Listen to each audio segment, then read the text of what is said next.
На денешната седница за претенички прашања во Собранието, претеничката на СДСМ Славјанка Петровска изнесе сериозни обвинувања низ прашање за локацијата на апсењето на директорот на Државниот инспекторат за земјоделство Ана Киев дека бил уапсен во подземна гаража која води до зграда во која живее министерот за земјоделство Трипуновски, на што министерот Тошковски одговори дека од ден на ден имаат побогата имагинација во создавање на научна фантастика.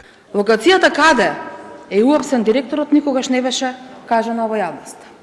Дали намерно или ненамерно, таа е локацијата во подземни простории, гаражи кои водат до домот на министерот за земјоделие. Каква случајност? Доказ за тоа е овој имотен лист кој потврдува дека оваа локација со улица Матеа Матевски во Скопје на истата адреса стан има и министерот за земјоделие. Тоа никогаш не беше кажано ниту во пресконференциите, ниту во соопштението.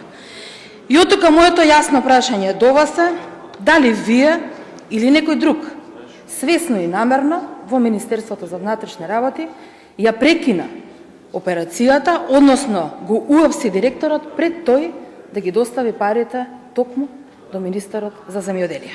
Морам да признаам дека инвентивноста од ден на ден вие се на повисоко ниво од аспект на креирање на тези кои што се поблиску до научна фантастика отколку до реалност, согласно информациите кои што ги добив непосредно 30 секунди од кога ми го поставивте прашањето, многу сегашни и поранешни функционери. Сега, зошто лицето е апсено на локацијата каде што е апсено? Затоа што таму ги примило средствата. Кој друг живее во тој објект, искрено не знам. Може би вие подобро би знаеле од мене кој друг живее во предметниот објект. На седницата за претенички прашања денеска не присуствуваа претениците од ДУИ. Прашања постави само Блерин Беџети од Европски фронт, кој од премиерот Кристијан Мицковски побара одговори во врска со законот за употреба на јазиците.